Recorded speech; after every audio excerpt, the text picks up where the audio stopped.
Momentos marcantes da vida de uma pessoa e como as ações dela influenciaram ou foram influenciadas pelos acontecimentos da época são a nossa pauta. A biografia de homens e mulheres que marcaram a história do Rio Grande do Norte e você confere aqui, no programa Personalidades.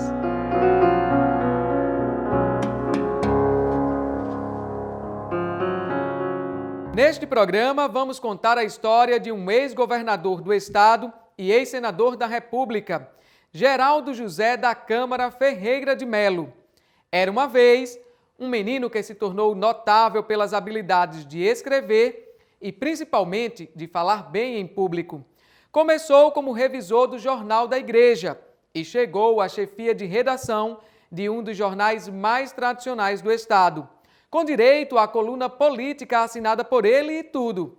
Destacou-se ainda mais como orador, qualidade reconhecida pelo ex-governador do estado e amigo, Aloísio Alves, que apontou o norte para o crescimento profissional de Geraldo Melo em Recife. É o que você confere a partir de agora.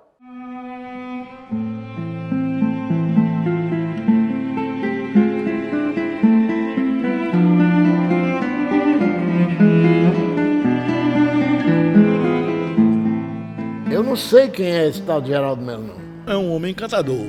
As pessoas se apaixonam gratuitamente por Geraldo Melo. Ele se destacou muito pela palavra que ele dirigia. Da seriedade de Geraldo, com relação a tudo que faz. A honestidade de Geraldo, que é muito difícil no meio político. A minha admiração por Geraldo Melo é tão grande que eu preciso cortar os exageros. Tenho o privilégio e a honra de ser seu amigo e o tenho como um verdadeiro irmão. O mestre, ele é meu porto seguro. Geraldo é uma pessoa de uma personalidade marcante. Ele, em qualquer recinto que ele chegue, ele se destaca pelo conhecimento que tem. A figura mais talentosa da minha geração. Ele é um produto da luta de 60. Ele é forjado no calor da última grande campanha, que foi a campanha de Aloísio Alves contra Djalma Marinho. Geraldo, para mim, é um dos políticos, é um dos homens mais preparados do Rio Grande do Norte, tanto do ponto de vista técnico, quanto do ponto de vista humanístico. O Geraldo tem uma bagagem muito boa, sabe? Como senador foi também brilhante. Então eu acho que é um nome que honra o Rio Grande do Norte, que enaltece o Rio Grande do Norte.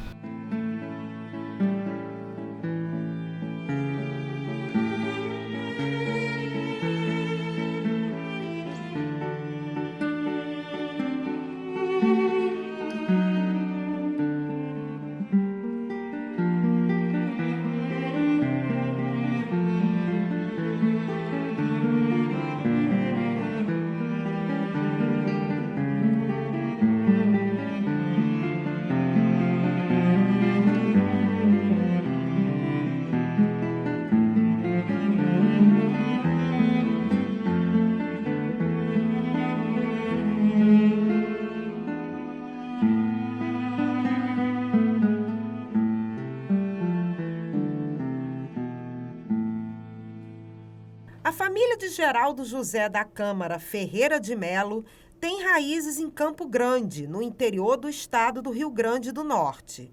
O pai dele, Pedro Ferreira Melo, era desse município e a mãe, Almira da Câmara Melo, tinha familiares lá. Mas foi na capital do estado que Geraldo Melo nasceu, em 12 de julho de 1935. Ele passou toda a infância e adolescência com os pais e os 9 irmãos em Natal. Segundo o filho do casal, Pedro e Almira, desde cedo o menino já tinha um sentimento de justiça social. Estava em João Câmara, o povo morrendo de sede, uma seca miserável, ia passar um trem da rede ferroviária com água, mas não ia parar em João Câmara. Eles colocaram os obstáculos na linha férrea, obrigaram o trem a parar, armados com 1 ou 2 revólveres, obrigaram a dar água para todo o povo de João Câmara, abastecer a cidade, depois liberaram o trem. Geraldo gostava de estar em meio às pessoas. Curioso, ouvia e aprendia com os mais velhos. Eu comecei Geraldo Melo quando éramos estudantes secundaristas em Natal. Ele já era um destaque pela sua inteligência e brilhantismo, de forma que se tornou conhecido dos outros estudantes. Devido à facilidade com as palavras, conseguiu, por intermédio do pai, um emprego temporário de revisor do jornal A Ordem, da Igreja Católica. Como eu não era um menino rico, meu pai, eu acho que eu tinha aí 12 anos de idade, 14 anos de idade, aproveitou umas férias. Eu tinha um tio que era presidente da empresa editora do jornal A Ordem, que era um jornal da diocese, então diocese. Esse meu tio se chamava Joaquim Meira. E meu pai falou com ele, ele me arranjou um emprego de revisor do jornal A Ordem. Ainda hoje eu tenho os cacuetes de revisor. Se você digitar um texto e eu começar e tiver uns errinhos de digitação, eu não me controlo e tenho que corrigir. Então, terminaram as férias e terminou o emprego. Depois dessa experiência, conheceu o político e proprietário do jornal Tribuna do Norte, Aloysio Alves. Teve a oportunidade de se tornar repórter, além de ter uma coluna no jornal. No Colégio Marista, eu tinha um colega, que é um médico respeitado hoje, Dr. Quinho Chaves, que me falava sobre Aloysio. E provocou, não sei como, nem me lembro mais quando, nem de que maneira, um encontro meu com ele, porque ele achava que era uma coisa que eu iria valorizar, e eu falei e valorizei. Geraldo foi um dos primeiros funcionários da Tribuna do Norte. Ele tem até hoje a carteirinha da Tribuna do Norte. O jornalismo abriu portas para a futura trajetória política. Uma das grandes brigas da política do Rio Grande do Norte foi de Aloysio Alves com Dinarte Marins. Mas antes dessa grande briga, eles eram correligionários. E quando Dinarte Marins foi candidato a governador, era senador da República, eu era menino, meninote, Aloysio estava tuberculoso e não pôde vir. E disse a Dinarte: não tenho dinheiro, não posso ir, não sei como lhe ajudar. A ajuda que eu posso lhe dar é o seguinte: quero que você conheça esse menino aí, leve ele com você, bote ele para falar nos palanques por aí afora.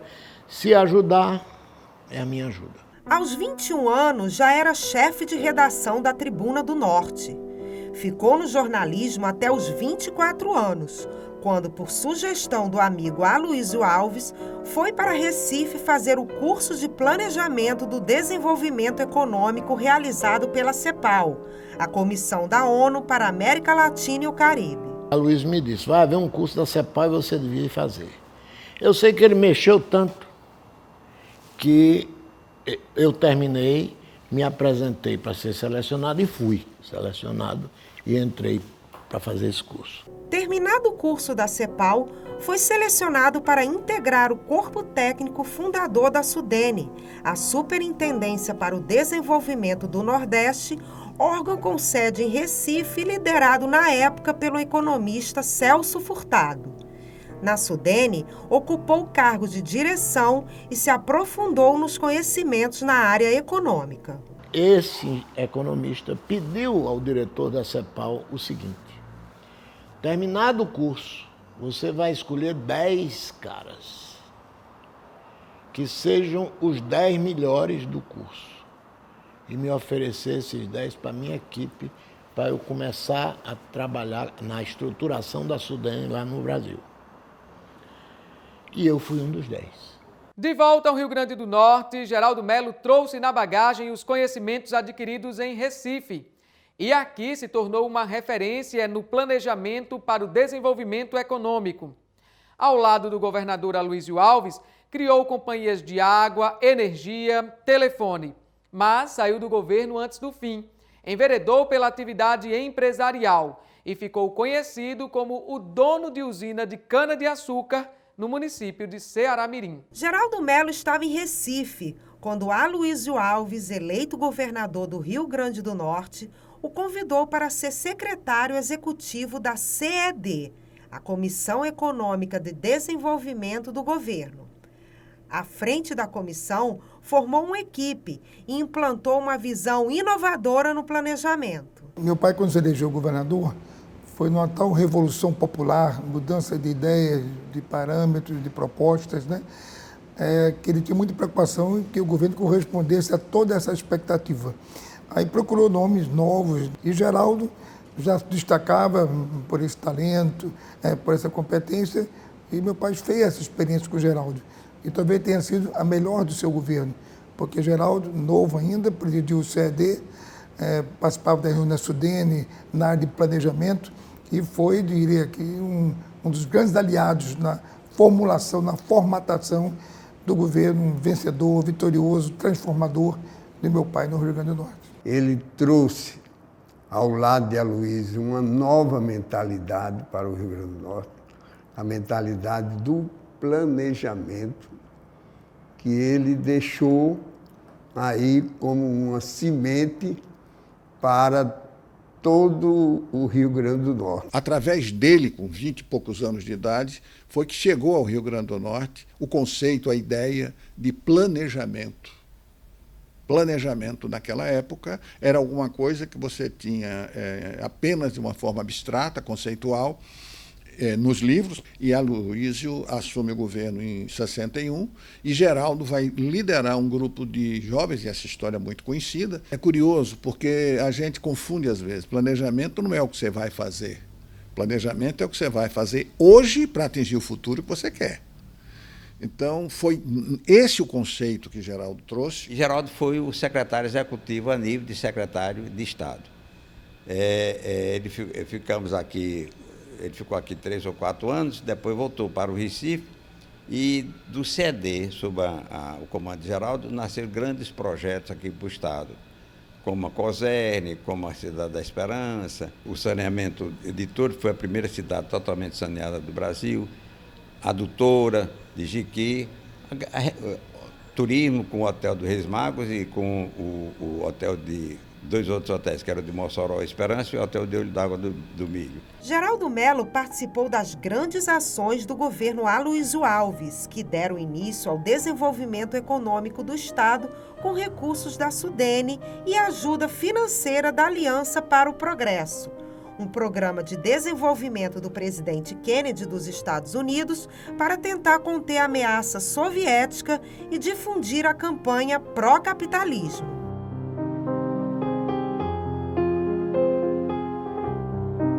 Nessa época, foram criadas a Companhia de Águas e Solos, Gasol, e as companhias de serviços elétricos e telefônicos, a COSERN e a Telern. Eu cheguei para ele com a proposta de criação da Telern, e ele ouviu tudo que eu expliquei, como era que ia ter uma ampliação do sistema em Natal, mas ia ter também telefone no interior e tal, e a gente ia poder telefonar, que naquele tempo para telefonar era um negócio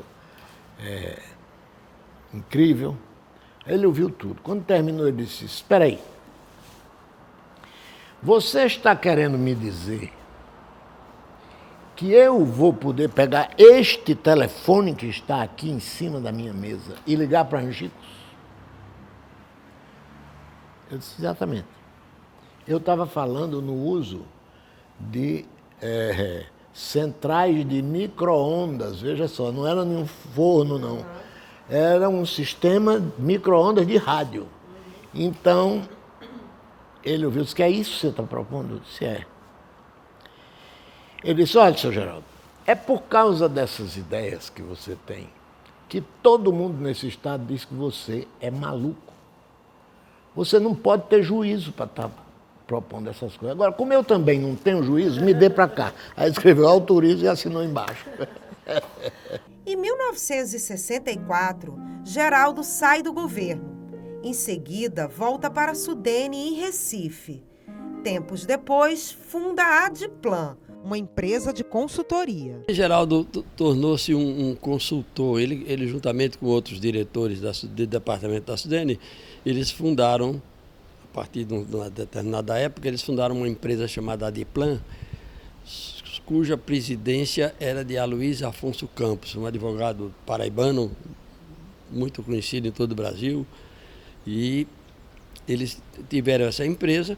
Depois Geraldo saiu dessa empresa e veio ser empresário no Rio Grande do Norte. No início da década de 70, ele e um amigo assumem o controle acionário de 2 usinas de açúcar que estavam em dificuldades financeiras, a São Francisco e a Ilha Bela.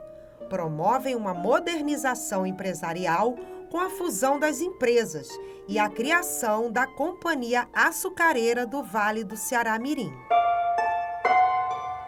A atividade empresarial na cidade de Ceará-Mirim contribuiu para que Geraldo desenvolvesse uma atividade política nessa região. Como empresário, ele foi realmente um homem de muito sucesso. Mas a grande vocação de Geraldo, a grande preocupação dele era com a coletividade. Ele tinha uma vocação política muito evidente. A vocação para a política e o desejo de governar o Estado falaram mais alto. No próximo bloco, você confere a história do empresário que se tornou governador. Não saia daí, a gente volta já.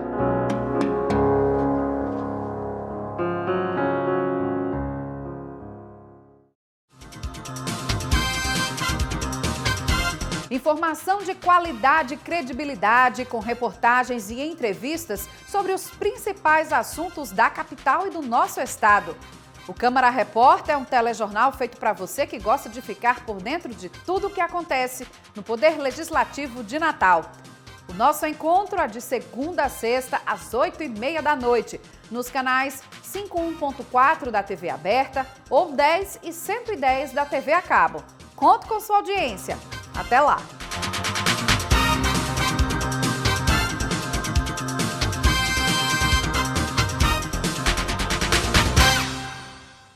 Mais de 50% das crianças do 3º ano do ensino fundamental não entendem o que leem.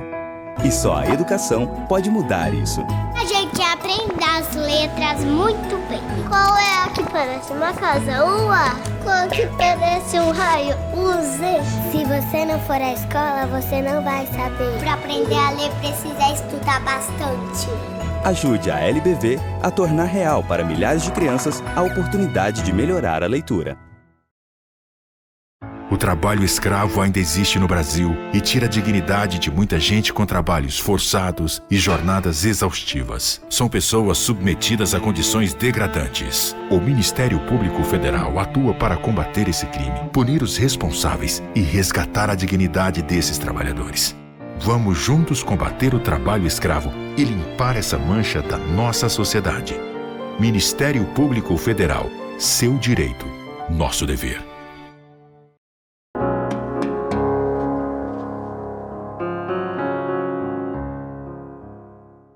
Na década de 80, no Rio Grande do Norte, havia um sentimento de mudança.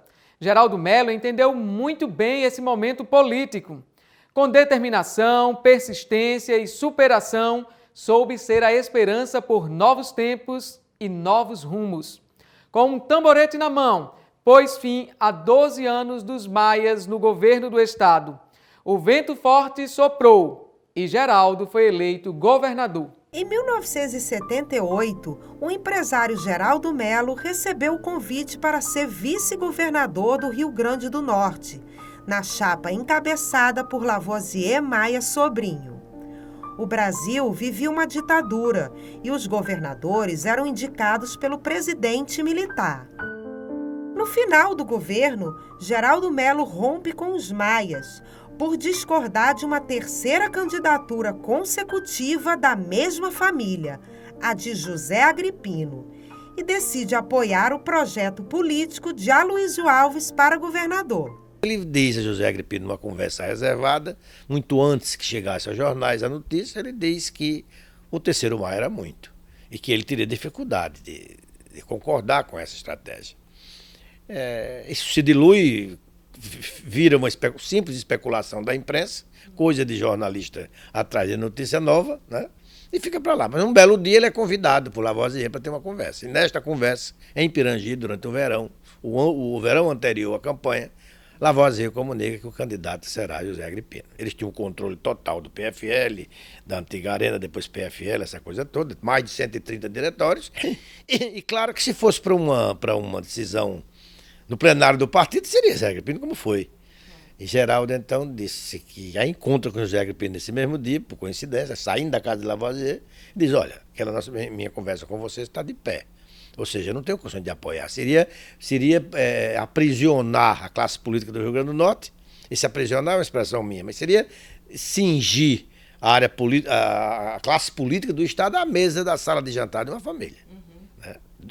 E eu não posso ir. E ele, então, apoia Aloysio Alves, seu velho amigo. Com a derrota de Aloysio em 1982, coube a Geraldo a difícil tarefa de reestruturar o PMDB. Ele assume a presidência do partido, conduz a Frente Democrática no Estado com a realização de mobilizações pelas diretas já e comanda a campanha vitoriosa de Garibaldi Alves Filho para prefeito de Natal. A participação de Geraldo Melo na campanha de 85 foi fundamental. Ele foi quem coordenou todos os esforços no sentido de que se viabilizasse a minha eleição. Em 1986, Geraldo decide disputar o governo do Estado. Precisou ter determinação e persistência para poder viabilizar a candidatura dele. Quando ele se candidata ao governo, tinha 51, se candidata numa campanha que é memorável. Consegue iniciar desconhecido e sair vencendo lugar. Eu me lembro que a gente saía, e agora? Agora vamos tentar tal região do Estado. Quem é que temos lá? Vamos ver. E se chegava lá nessa condição, e Geraldo saía na rua, me lembro demais, até hoje, a primeira caminhada que nós fizemos em Macau. Me lembro até hoje, eu estava ao lado dele. Caminhamos em Macau, Pendências. Eu me lembro de um discurso num lugar chamado Porto Carrão, Pedrinhas, no interior de Pendências. Era o começo, não tinha ninguém sabia quem era Geraldo Melo.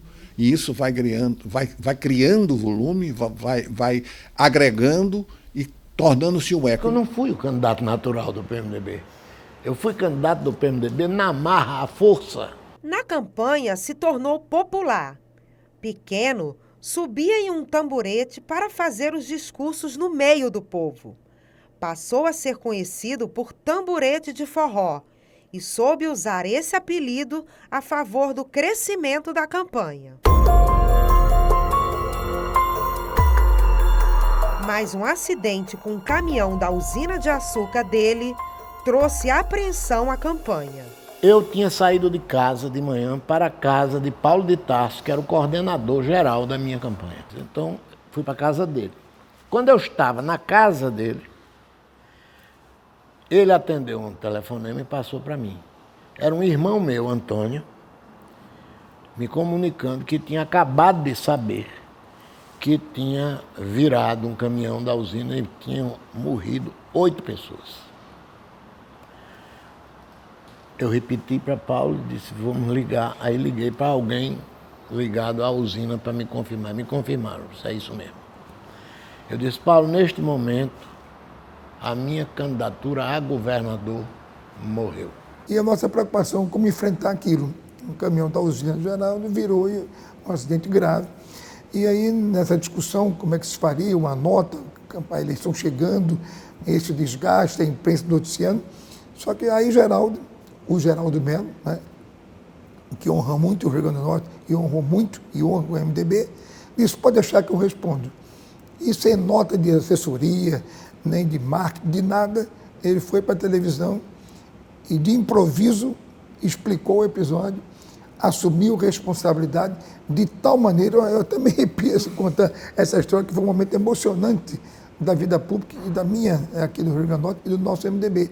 Ele consegue virar o jogo pela sua verdade, pela sua sinceridade, pela sua coragem, e a partir dali, aquele momento que era ruim, pelo acontecido, politicamente, na exploração negativa, se tornou um reconhecimento à verdade de Geraldo. Esse pronunciamento durou exatos 19 minutos. Geraldo nunca mais vai repetir uma fala igual àquela que ele fez. Naquele dia, ele começou a ganhar a eleição. Geraldo superou o episódio do acidente com o caminhão, continuou crescendo nas pesquisas de intenção de voto e convenceu a população da necessidade de uma mudança. Com uma maioria de 14 mil votos, Geraldo Melo venceu uma eleição apertada contra o então candidato dos Maias, João Faustino. Com isso, ele conseguiu pôr um fim a 12 anos de administração da mesma família no estado. E foi daqui, do Palácio Potengi, que Geraldo Melo tomou posse como novo governador do Rio Grande do Norte no dia 15 de março de 1987. A esperança por novos tempos chegava ao governo, mas também com muitos desafios pela frente.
O espírito público de Geraldo fez dele sempre um devotado à causa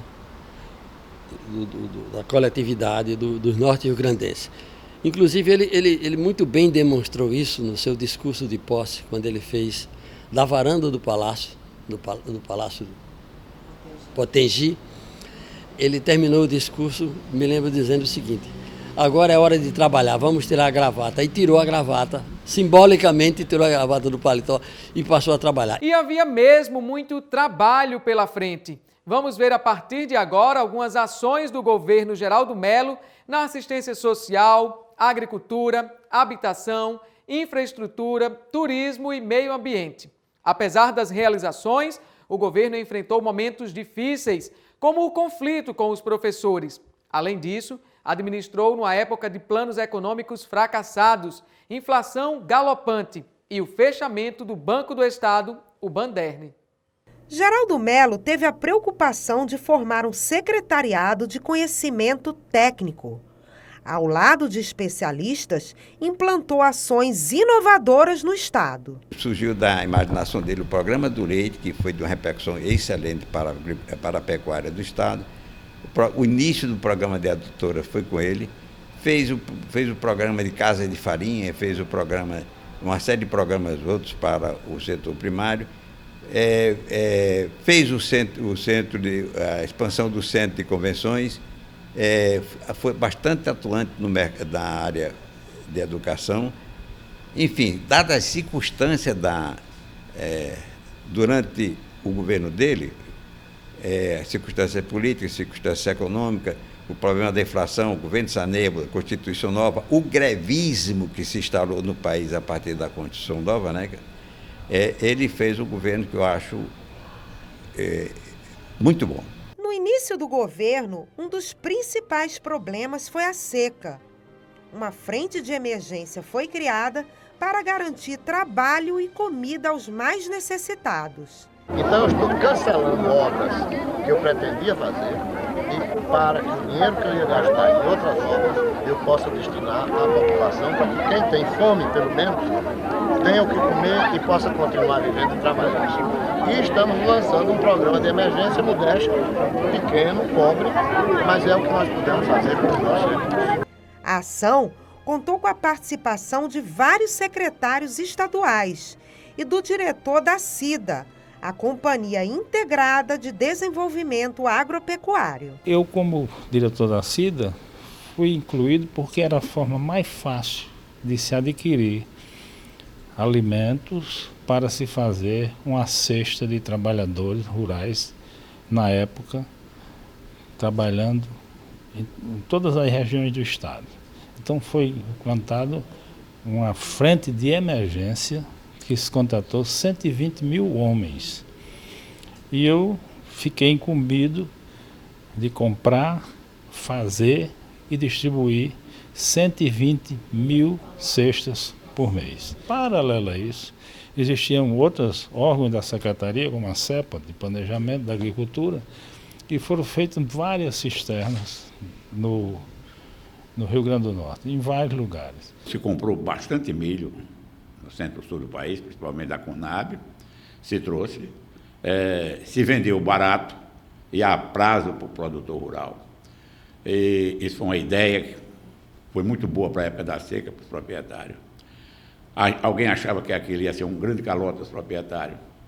E para meu prazer e o dele, a adimplência foi de 95%.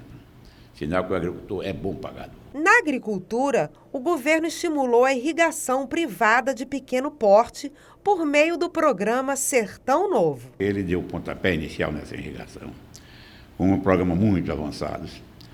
Não só de fazer barragens, como é o caso da barragem Boqueirão de Parelhas, como é a barragem do Sertão Central, a Expedito Alves, mas também para incentivar imediatamente a irrigação. Nós fizemos um programa que mais ou menos é o seguinte: ninguém tinha a prática da irrigação, o investimento para comprar os equipamentos era um caro e o agricultor não sabia certo manejá-lo, e foi distribuído kits de irrigação, motores, até pivô, que o agricultor ficava com ele e para pagar na produção quando houvesse. Isso foi um avanço tremendo para popularizar a irrigação. No setor de irrigação, instalou os primeiros 600 hectares de área irrigada do projeto Baixo Açu, às margens da barragem Armando Ribeiro Gonçalves, para a produção e exportação de frutas. Hoje você tem projeto de irrigação, Floresceram, que está empregando 10 mil pessoas, um só lugar, não só projeto. Quer dizer que isso deu certo. O Rio Grande do Norte é grande exportador de fruticultura e de outros produtos da agricultura. O passo inicial foi de Geraldo. Na habitação, concluiu obras do governo anterior e iniciou a construção de novos conjuntos habitacionais. O BNH tinha acabado e a gente começou a trabalhar com Caixa Econômica e conseguimos fazer alguns projetos importantes, terminar algumas coisas que estavam muita coisa que estava inconclusa do governo anterior, do governo Zé Agripino, e iniciar coisas novas. O projeto 30 de setembro, o Parque dos Coqueiros, aqui, e deixamos um estoque muito grande de terrenos. Né? Nós deixamos um estoque de área muito significativo. No setor de infraestrutura, foram asfaltados 185 quilômetros de rodovias e uma grande obra foi realizada, a duplicação da Ponte de Igapó. Com 610 metros de extensão, a estrutura ajudou no desenvolvimento do turismo no litoral norte e serviu, na época, para desafogar o trânsito da zona norte da cidade. A ponte fazia parte do projeto de construção do trecho da BR-101 entre Natal e Touros, pensado pelo arquiteto Jaime Lerner. Na época, o governador recomendou alterações no projeto para atender questões ambientais. Estava concebido num projeto em que era pouco considerada a presença de vila de pescador, de manguezal. O apelo da responsabilidade ambiental não era tão forte quanto é hoje. E foi Geraldo que, conversando com Jaime Lerner, redefiniu o eixo, reposicionou o eixo da rodovia, tirando da onde estava e recuando 2 quilômetros, 3 quilômetros, permitindo que ela tivesse hoje a posição que tem. E não fosse só uma estrada de interesse econômico, mas fosse também de interesse turístico e de preocupação com responsabilidade ambiental. O governo Geraldo Mello também se destacou na segurança pública, com forte incentivo às ações policiais. Na área da saúde, implantou o SUS, construiu hospitais, 3 hemocentros e o Centro de Reabilitação Infantil. Apesar dessas realizações, o governo enfrentou muitas dificuldades. Uma delas foi na educação, com greves e protestos de professores. Os conflitos com educadores eram constantes. Eu fiz na educação muito mais do que qualquer outro governador depois de mim e antes de mim. Aos professores eu digo que aguardem até o final deste mês. Pois até o final deste mês eles verão uma proposta do governo que eu tenho certeza que vai resgatar as suas aspirações. Agora, o que é que aconteceu? A minha queimação tem nada a ver com a minha obra educacional, nada. Aquilo ali é porque as forças de oposição que existiam naquele tempo precisavam de lutar contra mim. Nunca foi pacífica a relação do governo de Geraldo com os professores. E Geraldo, em alguns momentos, foi muito duro dentro da estratégia dele, que precisava preservar a autoridade de governador, essa coisa toda, mas cria desgaste sempre, né? A presidente do sindicato, Fátima Bezerra, em cima de uma Kombi, protestando contra o governo. Depois, o deputado Fernando Mineiro, em cima da Kombi. O Júnior Souto, que chegou a deputado, em cima de uma Kombi, a luta muito grande. Além disso, Geraldo Mello foi governador numa época de transição da ditadura para a democracia, com a definição de uma nova Constituição. Outras grandes dificuldades foram os planos econômicos fracassados do governo Sarney e o fechamento do Banderne no governo Collor. Com o governo Sarney, final do governo de Sarney, que era aquele tumulto muito grande, inflação lá em cima, sem recurso para nada, você pegava um dinheiro no outro dia, aquele dinheiro que você pegou já não valia quase nada, metade. Ele teve muitas dificuldades, tanto interna quanto externa. Bom, depois de Sarney, veio o vendaval Collor. Ele não apoiaram a candidatura de Collor. Isso provocou, evidentemente, uma retaliação por parte de Collor, né? Na mesma ocasião que enfrentavam uma seca muito grande, Collor mandava o recurso direto para a prefeitura e não passava pelo governo do Estado. Só para você ter uma ideia da pequena coisa, né? Depois, quando veio a eleição do sucessor de Geraldo, Geraldo não apoiou o candidato de Collor. E então ele retaliou de uma forma muito abrupta, muito dura, com a liquidação extrajudicial do Banderne. Fim do governo, Geraldo Mello fica afastado de cargos eletivos. Volta 4 anos depois como senador da República. Isso é o que você confere daqui a pouco. Nós voltamos já.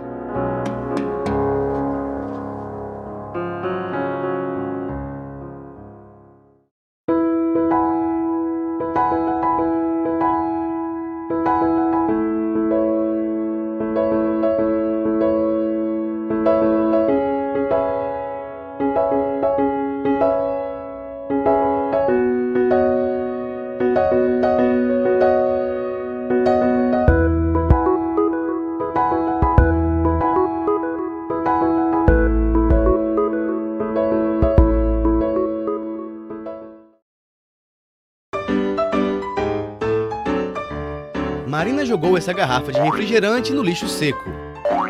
A garrafa foi apanhada pelo catador João e transformada nesse pote de iogurte. Maurício comprou, bebeu o iogurte e jogou o pote no lixo seco.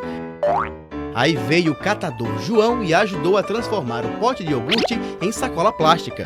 Vovó Irene usa a sacola para levar as compras para casa. Depois de usada, a sacola foi para o lixo seco. E junto com outras sacolas, se transformou em mais uma garrafa PET. Você pode fazer o mesmo. Separe o lixo úmido do lixo seco e ajude a construir um mundo melhor. Repense, Reaja, Recicle, uma iniciativa do Instituto Federal de Educação, Ciência e Tecnologia do Rio Grande do Norte.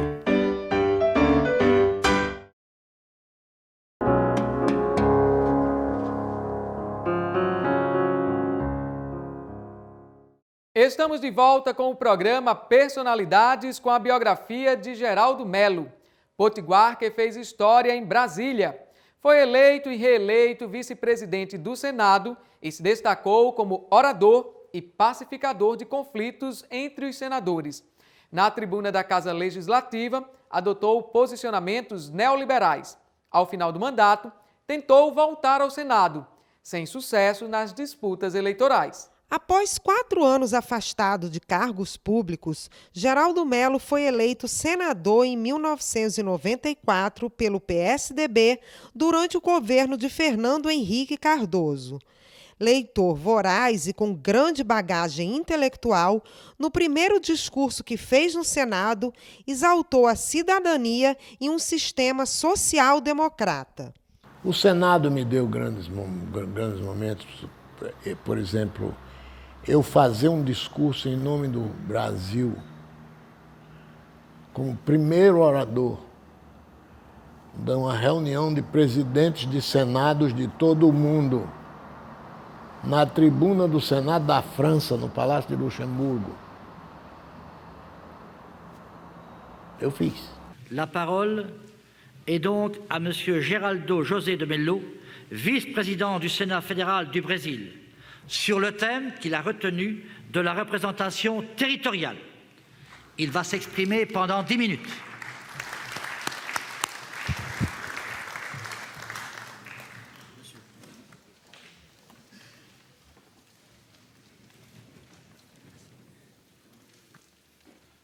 Monsieur Christian Poncelet, digníssimo presidente do Senado da República Francesa. Em 1997, Geraldo Melo foi eleito primeiro vice-presidente do Senado, ao lado do presidente senador Antônio Carlos Magalhães. Eu acho que Geraldo é um patrimônio que o Estado, infelizmente, abriu mão. Veja a habilidade do articulador. Ele, com um mandato, ele é vice-presidente do Senado Federal. E quem o apoiou? Antônio Carlos Magalhães. Você imagina o que é você ir para uma conversa com Antônio Carlos Magalhães e Antônio Carlos Magalhães defendê-lo para vice-presidente do Senado, né? Vê a habilidade política, a boa formação, o bom leitor, o bom redator que ele é. A ACM era tido como uma pessoa de temperamento difícil e, por isso, era comum que Geraldo Melo exercesse o papel de pacificador no cotidiano político do Senado. Nós tínhamos alguns senadores que eram muito difíceis. Antônio Carlos Magalhães era um deles. E eu me lembro que Geraldo, certa vez, interveio no sentido de evitar até uma agressão física entre Antônio Carlos Magalhães e eu não me lembro quem era o outro senador. Não sei se era Jader Barbalho, alguma coisa desse tipo. Mas ele sempre... Isso foi uma coisa muito marcante, porque Geraldo não é fisicamente alguém assim capaz de apartar uma briga, mas ele interveio e contornou uma situação. Em fevereiro de 1999, Geraldo assumiu novamente a vice-presidência do Senado, para um mandato de 2 anos. Como senador, ele foi titular de mais de 10 comissões, como a de Assuntos Econômicos, de Combate à Pobreza e de Desenvolvimento do Nordeste. No Senado, Geraldo adotou um posicionamento neoliberal em favor das privatizações feitas pelo governo federal. Também participou de vários debates sobre os principais temas de interesse nacional. Propus a esta casa algumas iniciativas que acho que representam uma contribuição concreta para reduzir o componente autoritário da relação do Estado com o cidadão, em que o Estado se sente, cada pessoa investida de poder, se sente instantaneamente também tocada por um sentimento de que deve olhar para o cidadão como o soberano olha para o súdito. E essa atitude, essa postura precisa terminar um dia. Um dia. Que dia será esse? A que distância estamos dele? Não sei. Geraldo Mello terminou o mandato de senador em 2003. Depois disso, tentou voltar ao Senado nas campanhas de 2006 e 2018, mas não obteve êxito. Nessa última campanha que ele foi candidato, afastado da política há muito tempo, ele chegou em muitos municípios do estado e muitas pessoas da época vinham falar com ele de forma muito carinhosa, o que para ele e para nós como filhos é até um orgulho, porque saber que uma pessoa é como se ele tivesse deixado um legado. E por falar em campanhas políticas, nelas sempre acontecem fatos inesperados, interessantes, curiosos. Nas andanças de Geraldo Mello pelo interior do estado em busca de votos, isso não poderia ser diferente. São muitas as curiosidades na trajetória de Geraldo Mello, como uma que aconteceu em um comício em Pau dos Ferros. Decidimos votar em Vilma no segundo turno da eleição de 2006. Precisou montar um evento para ele anunciar publicamente, embora o Granote já soubesse, mas aí precisava ter um evento da primeira participação dele num evento de Vilma. E nós fomos para Pau dos Ferros, estava lotado. Era uma multidão como eu vi poucas vezes. E quando nós chegamos, eu me lembro que eu conduzi o senador no palanque e eu achei que ele estava tremendo, sabe? E aí o que está acontecendo? Eu nunca tinha visto, nunca lhe vi assim, né? Mas eu vi que ele tinha percebido que nós éramos os únicos na multidão e no palanque que não estávamos vestidos de vermelho. Antes de Vilma falar, apresentaram Geraldo Mello para o discurso. Aí ele entrou desse jeito. Só eu queria começar dizendo a você, Vilma, e a essa multidão, que eu vou votar em Geraldo Alckmin. Minha nossa, foi uma vaia bonita de se ouvir. Eu digo que eu vi passarem algumas coisas por cima do palanque, por dentro do palanque. E aí eu, pensando que ele ia começar o discurso, ele fez: eu vou repetir, Vilma, eu não voto em Lula, eu voto em Geraldo Alckmin. A vaia já foi mais branda. Aí ele esperou menos tempo, mas aí disse: bom, Vilma, eu já disse a seu povo quais são as nossas divergências. Eu já disse ao seu povo o que nos separa. Agora eu vou lhe dizer e dizer a seu povo o que nos une, Vilma.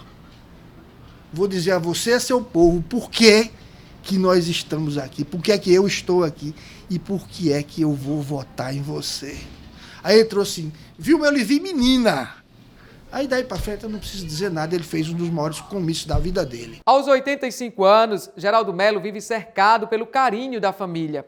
Ele mantém contatos com a classe política e empresarial do estado e não descarta novos desafios na vida pública. Geraldo é casado com a ex-prefeita de Ceará-Mirim, Adinólia Mello, há 60 anos. Da união, nasceram 5 filhos. A única filha mulher do casal destaca a honestidade do pai, conhecido como um político de mãos limpas. Ele nos orgulha muito por essa capacidade de superação que ele tem. Ele é um homem extremamente inteligente e papai até hoje tem uma cabeça invejável. Aos 85 anos, Geraldo Mello continua atento às novas tecnologias e atualidades do cotidiano. Mantém constante diálogo com a classe política e empresarial e diz que está apto a fazer tudo o que a idade permitir. Adenauer assumiu a presidência do governo alemão pela segunda vez com 90 anos. O que é importante é saber se o meu juízo vai ficar aqui. Se ele ficar, eu não tenho por que achar que eu sou velho, eu tenho que... Não tem por quê. Eu não vou fazer as coisas que não são próprias. Por exemplo, Eu não sou candidato a ser titular da seleção brasileira de futebol, né? Porque eu não tenho fôlego para isso. Então, há coisas que um cara da minha idade não se mete a fazer, porque não dá, não tem como fazer. Agora, aquilo que é possível a um homem da minha idade fazer, se estiver lúcido, eu não tenho por que ter medo de fazer. Uma história de coragem e obstinação, de quem soube planejar e atingir objetivos, de quem teve a habilidade de dialogar com os mais diversos grupos políticos, de quem chegou ao poder e escreveu capítulos fundamentais na história do Rio Grande do Norte.